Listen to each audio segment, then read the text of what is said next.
আল্লাহ জান্নাতীদেরকে ডাক দিয়া বলবেন, জান্নাতীরা তোমাদের সাথে একটা কথা বলার ছিল। আল্লাহ বলেন, তো কি কথা? আমি জানতে চাইলাম তোমরা যে দুনিয়া কষ্ট করেছো, আমার কথা পাবলিক পর্যন্ত পৌঁছে দিয়েছো, রাত দিন মেহনত করেছো। আচ্ছা, আমি যে কোরআনে যে জান্নাতের কথা বলেছিলাম, নাজ নিয়ামতের কথা বর্ণনা করেছিলাম, তোমাদেরকে উপকার আর কল্যাণের কথা বলেছিলাম, আজকে তো আসছো জান্নাতে, তোমরা কি সব পেয়েছো? আমি যা যা বলেছি সব পেয়েছো? এমন সময় সমস্ত জান্নাতীরা জবাব দিবেন, আল্লাহ তাআলা আপনি কোরআনে কারীমের ভিতরে যত নিয়ামতের কথা বর্ণনা করেছেন জান্নাতের ব্যাপারে, রাসূল পাকের জবান থেকে আমরা যা শুনেছি, উলামায়ে কেরামের মজলিসে বসে আমরা যা জানতে পারলাম, কোরআন সুন্নাহ রিসার্চ করে আমরা যা জানতে পেরেছি, আল্লাহ তাআলা জান্নাতে আসার পরে আমরা তার চাইতে ৯৭ গুণ বেশি নিয়ামত পেয়েছি। কোন সুবহানাল্লাহ। এবার আল্লাহ ডাক দিয়ে বলবেন, জান্নাতীরা বলো, আমি আল্লাহ যত নিয়ামতের কথা তোমাদেরকে বলেছি, যত এনাম আর পুরস্কারের কথা বলেছি, জান্নাতে আসার পরে ৯৭ গুণ বেশি পেয়েছো।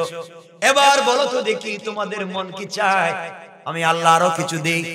আরো কিছু চাওয়ার আছে কি?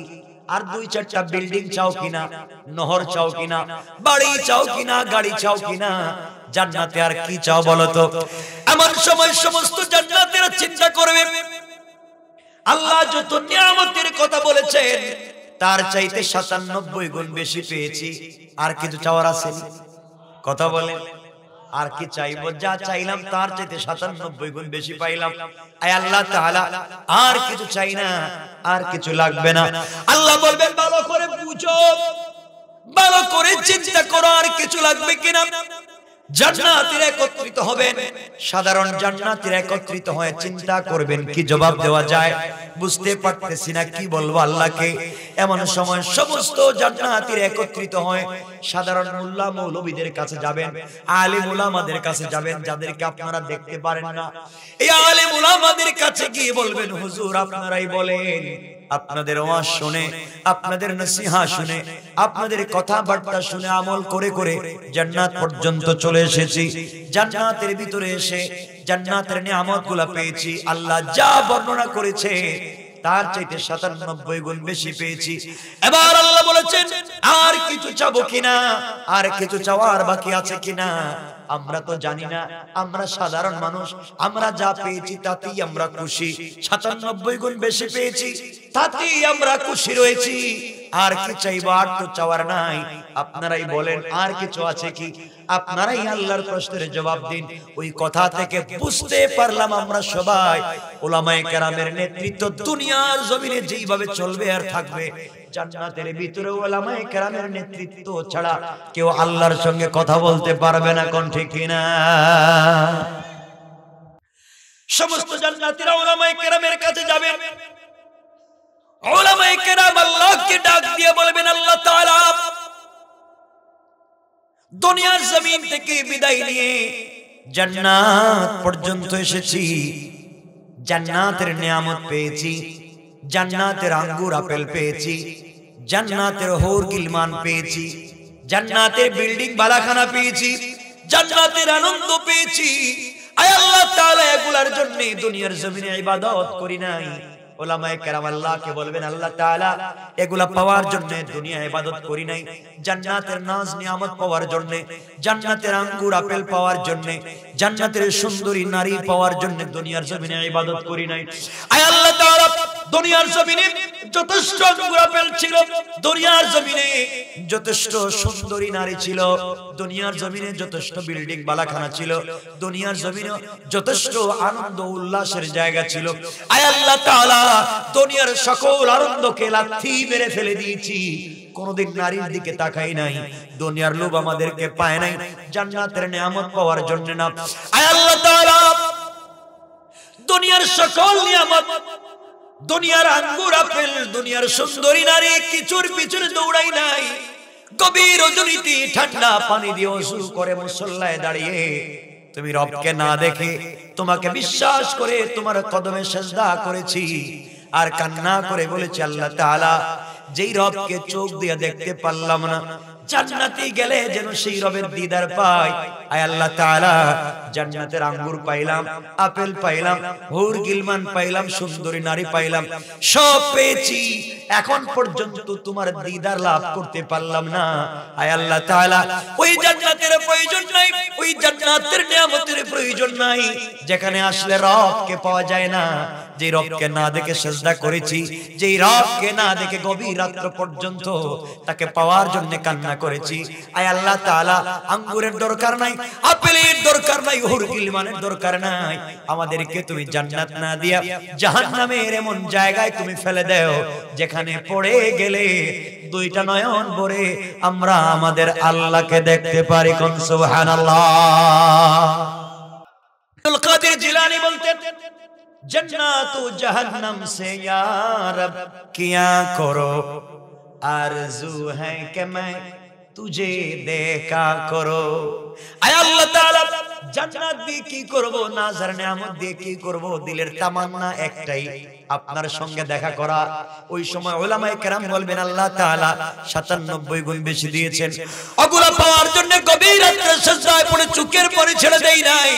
আয় আল্লাহ তাআলা, কত নির্যাতন ভোগ করলাম, কত মানুষ নিমক হারামের মতো গালি দিয়েছে, সমাজের মানুষ আমাদেরকে বোঝা মনে করেছে, মাদ্রাসায় পড়াই, মসজিদে ইমামতি করে গালি দিয়েছে। আয় আল্লাহ তাআলা, শুধুমাত্র কেবলমাত্র তোমার দিদার লাভের জন্য একটা নজর তোমাকে দেখতে চাই, নিয়ামতের দরকার নাই। আল্লাহ রাব্বুল ইজ্জত ওয়াল জালাল বলবেন, ও জান্নাতীরা, ও আমার ওলিরা, আল্লাহু ওয়ালিয়ুল লাযিনা আমানু, ও আমার গোলামেরা, আমি তোমাদের অভিভাবক, তোমরা আজকে শোনো, আমার উপরে অভিমান করে জান্নাত ছেড়ে জাহান্নামের কথা বলছো, শোনো, আর বলা লাগবে না। আমি আল্লাহ তোমাদের অভিমান ভাঙাতে চাই, আমি আল্লাহ দেখা করতে চাই, আমি আল্লাহ বুঝাতে চাইছিলাম তোমরা আর কি চাও, আমার দিদার চাও। তাহলে শোনো, দারুস সালাম নামক একটা জান্নাত আছে, ওই জান্নাতের ভিতরে আমি আল্লাহ রাব্বুল ইজ্জতুল জালাল একটা প্রোগ্রামের আয়োজন করব, ওই প্রোগ্রামের মধ্য দিয়া তোমাদের সঙ্গে দেখা করতে চাই। পড়েন সুবহানাল্লাহ। আমার বন্ধুগণ, আল্লাহ রাব্বুল ইজ্জতুল জালাল বলবেন, গোলামেরা শোনো, দারুস সালাম নামক জান্নাতের ভিতরে আল্লাহ রাব্বুল ইজ্জতুল জালাল তোমার সঙ্গে আমার সঙ্গে দেখা করবার কথা বলেছেন। ওই জান্নাতটা কেমন? দারুস সালাম নামক জান্নাতে আল্লাহ একটা প্রোগ্রামের আয়োজন করবেন, ওই প্রোগ্রামে একটা স্টেজ বানাবেন, যে স্টেজে লক্ষাধিক আম্বিয়া কেরামের জায়গা হয়, এত বড় স্টেজ করবেন, সামিয়ানা এত বড় করবেন যেখানে সকল জান্নাতি মানুষের জায়গা হয়, এত বড় সামিয়ানা করবেন, স্টেজে সকল পয়গম্বরদেরকে দাওয়াত করবেন। আল্লাহ রাব্বুল ইজ্জত ওয়াল জালাল ওই দিন হামদ পরিবেশন করবার জন্য, আল্লাহর প্রশংসা বর্ণনা করবার জন্য দাওয়াত করবেন। ইসরাফিল আলাইহিস সালামকে বিশেষ অতিথি হিসাবে দাওয়াত করবেন, পয়গম্বর দাউদ আলাইহিস সালাতু ওয়াস সালামকে প্রধান অতিথি হিসাবে দাওয়াত করবেন। আমার নবী, আপনার নবী, দরদি নবী, বিশ্ব নবী জনাব মুহাম্মদ রাসূলুল্লাহ সাল্লাল্লাহু আলাইহি ওয়াসাল্লামকে আর সভাপতিত্ব করবেন স্বয়ং আল্লাহ। আল্লাহু আকবার।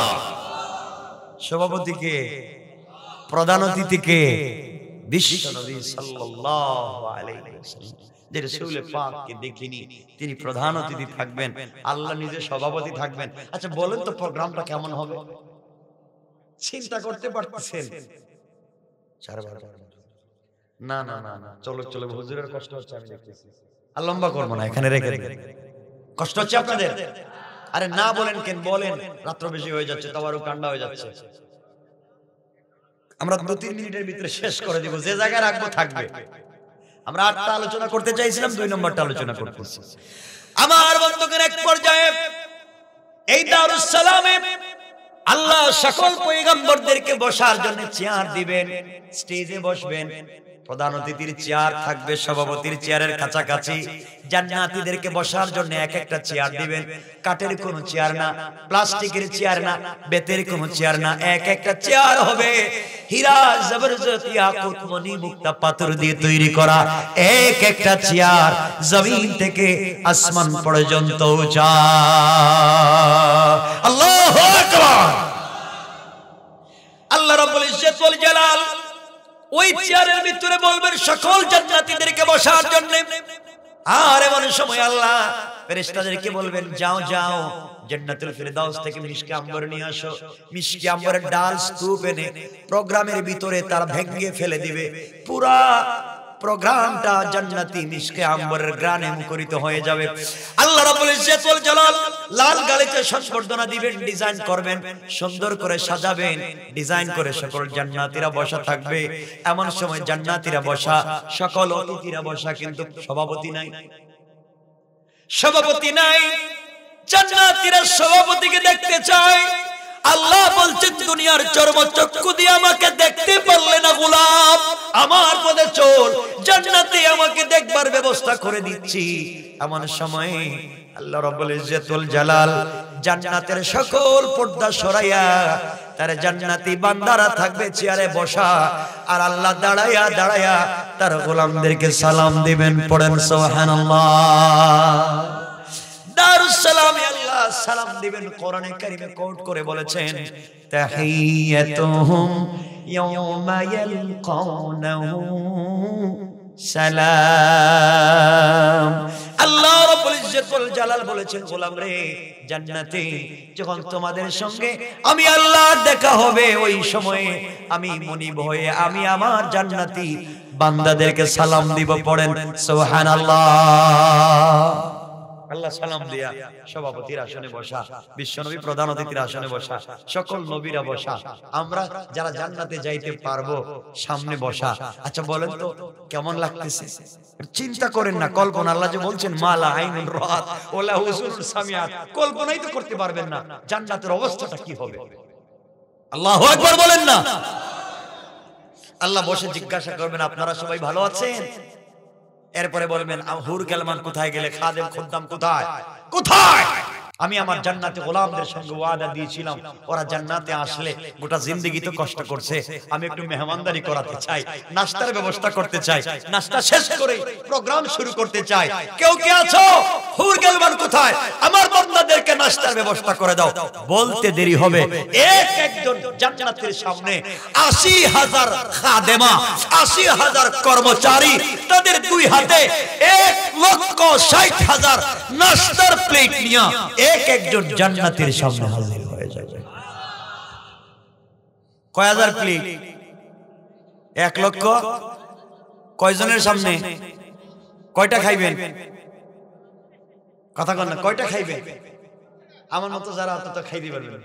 আল্লাহ বলছেন বান্দারে খাওয়া শুধু না, ১,৬০,০০০ প্লেট দিছি, এই প্লেটের খাবার তো খাইবেই, প্লেট যেটা দিছি প্লেট ওইটাও খাবার, ভাঙ্গা খায়া বলে সুবহানাল্লাহ বললেন না?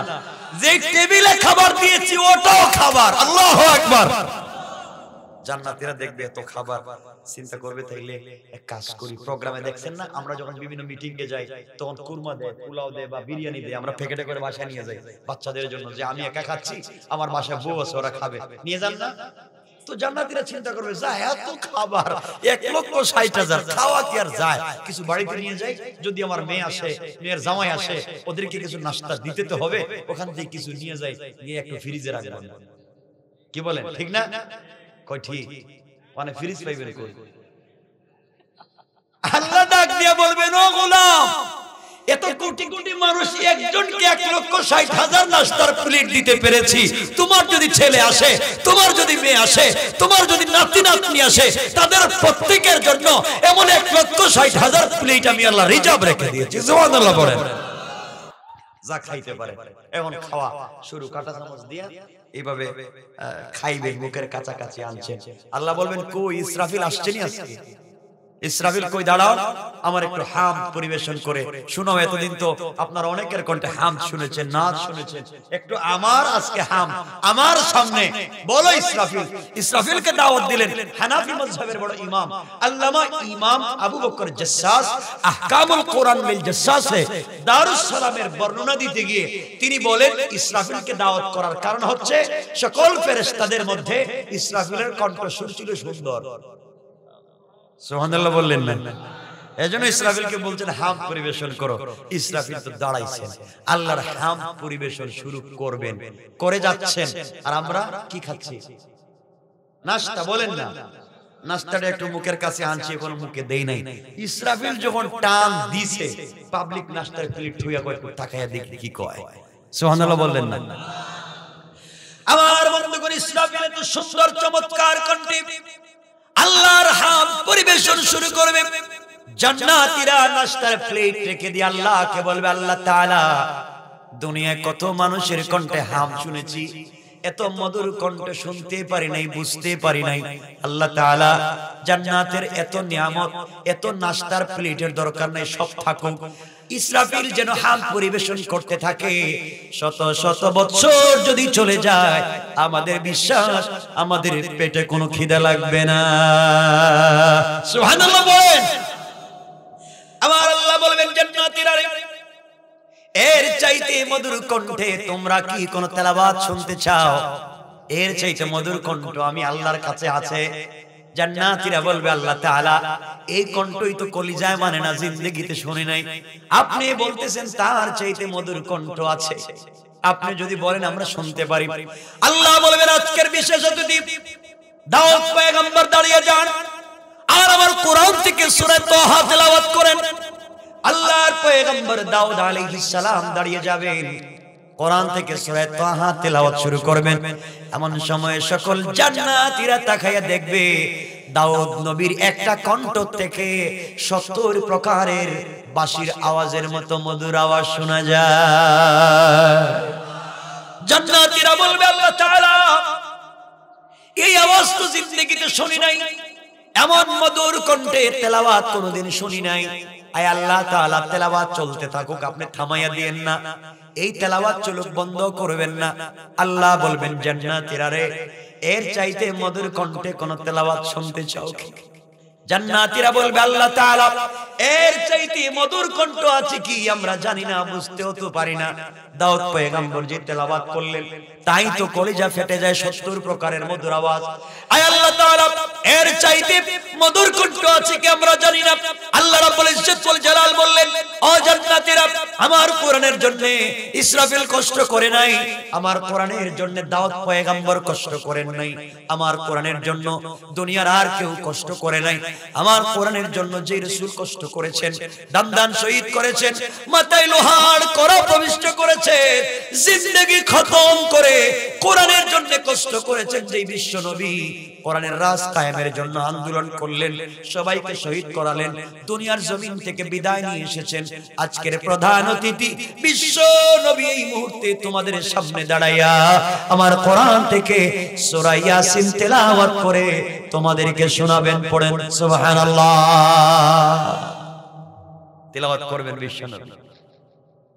আল্লাহর পয়গম্বর দাঁড়াবেন আর কোরআন থেকে সূরা ইয়াসিন যখন তেলাওয়াত শুরু করবেন, জান্নাতের ভিতরে জান্নাতীরা দাঁড়ায়া লাফাইতে শুরু করবে আর বলবে, আল্লাহ তাআলা, দুনিয়ায় কত কণ্ঠ শুনেছি, দুনিয়ায় কত তেলাওয়াত শুনেছি, দাউদ পয়গম্বরের তেলাওয়াত শুনেছি। আয় আল্লাহ তাআলা, বিশ্ব নবীর তেলাওয়াত শুনে মনে হলো দাউদ পয়গম্বরের তেলাওয়াতের চাইতে আমাদের নবীর তেলাওয়াত আরো কোটি কোটি গুণ বেশি মধুর শোনা যায়। জান্নাতীরা দাঁড়িয়ে বলবে, আল্লাহ তাআলা, আর তোমার কাছে কিছুই চাই না। আয় আল্লাহ, প্রোগ্রামকে বিলম্বিত করো, লম্বা করো। আয় আল্লাহ তাআলা, রাসূলের কণ্ঠে তেলাওয়াত শুনতে চাই। আল্লাহ বলবেন, জান্নাতীরা রে, এর চাইতে মধুর কণ্ঠে কোন তেলাওয়াত শুনতে চাও কি? জান্নাতীরা বলবে, আল্লাহ তাআলা, এর চাইতে মধুর কণ্ঠ আছে কি? আপনি কি শোনাচ্ছেন আজকে? কিছুই তো কাজ করে না, আপনি বলছেন এর চাইতে মধুর কণ্ঠ। আল্লাহ বলছেন, জান্নাতীরা রে, এতদিন আমার কোরআন বিশ্ব নবীর কণ্ঠে শুনেছো, সাহাবায়ে কেরামের কণ্ঠে শুনেছো, তাবেঈন, তবে তাবেঈন, আইম্মে মুজতাহিদিন, সালফে সালেহিন, কাবিরিন, উলামায়ে মুতাকাদ্দিমিন, মুতাআখিরিন, আসফিয়ায়ে কেরামের কণ্ঠে কোরআন শুনেছো। আমার কোরআন কারি আব্দুল বাসিত, আব্দুস সত্তারের কণ্ঠে শুনেছো। আমার কোরআন কারি উবাইদুল্লাহর কণ্ঠে শুনেছো। আমার কোরআন আমি আল্লাহর কণ্ঠে তোমরা শোনো নাই। এই মুহূর্তে আজকের সভাপতি আমি আল্লাহ তোমাদের সামনে দাঁড়াইয়া আমার কোরআন থেকে সূরা রহমান তেলাওয়াত করে তোমাদেরকে শোনাতে চাই। আল্লাহু আকবার। তেলাওয়াত করবেন আল্লাহ। ওই সময় আল্লাহ তেলাওয়াত করতে আর রহমান বলবেন না, আনার রহমান বলে তেলাওয়াত শুরু করবেন। আনা, আমি আল্লাহ। এখন আসুন, তেলাওয়াত করবেন কে? জান্নাতের কি অবস্থা হবে কিছু বুঝতে পারতেছেন? আপনারা বুঝতে পারবেন না, আপনারা জানতেও পারবেন না কি অবস্থা হবে। এখানে আসুন, কারণ দুনিয়ার জমিনে যদি পাবলিক তেলাওয়াত করে, সাধারণ একজন আলেম তেলাওয়াত করেন, কারি সাহেব তেলাওয়াত করেন, আমরা পাগল হয়ে যাই, মন্ত্রমুগ্ধের মতো শুনতে শুনতে স্ট্রোক করে, হার্ট অ্যাটাক করে লাফ দিয়ে উঠে যায়। আর তেলাওয়াত করতেছেন কে? এখানে থাকুক আজকের আলোচনা। আল্লাহর তেলাওয়াতের কি হবে, কতদিন পর্যন্ত তেলাওয়াত চলবে, জান্নাতীরা অজ্ঞান হয়ে যাবে, জ্ঞান ফেরার পরে কি বলবে, এর ভিতরে জান্নাতি পুরুষদের স্ত্রীরা, হুরেরা আল্লাহর কাছে স্লিপ লিখবে, দরখাস্ত লিখবে, চিরকুট লিখবে, আল্লাহ তুমি কি প্রোগ্রামের আয়োজন করছো, আমাদের স্বামীরা যে গেছে কোনো খবর নেই আমাদের। তখন তেলাওয়াতকে আল্লাহ কি বন্ধ করবেন না কি হবে? জান্নাতের কন্ডিশন কি হবে? আল্লাহর তেলাওয়াত কতক্ষণ চলবে? পাগল কেমন হবে? এই আলোচনা আজকে থাকুক এখানে। আরে শুনেন, আরে শুনেন, অনেকটা হয়ে যাচ্ছে, আবার শুনেন না। এখানে থাকুক, আমি এতটুকুনি বললাম, এখানেই থাকুক। এখন তেলাওয়াত করবেন আল্লাহ। তেলাওয়াত করবেন কে? আপনারা শুনতে চান? ইনশাআল্লাহ বলেন না, ইনশাআল্লাহ বলেন। শুনতে যদি চাই আল্লাহর তেলাওয়াত দারুস সালামে অবশ্যই নামাজ পড়ব, মিথ্যা কথা বলবো না, আমানতের খেয়ানত করব না, চুরি করব না, গীবত শিকায়ত করব না, অশ্লীলতায় যাব না, শিরক করব না, বিদআত করব না। ইনশাআল্লাহ জোরে বলেন ইনশাআল্লাহ। আল্লাহ আমাদের সবাইকে কবুল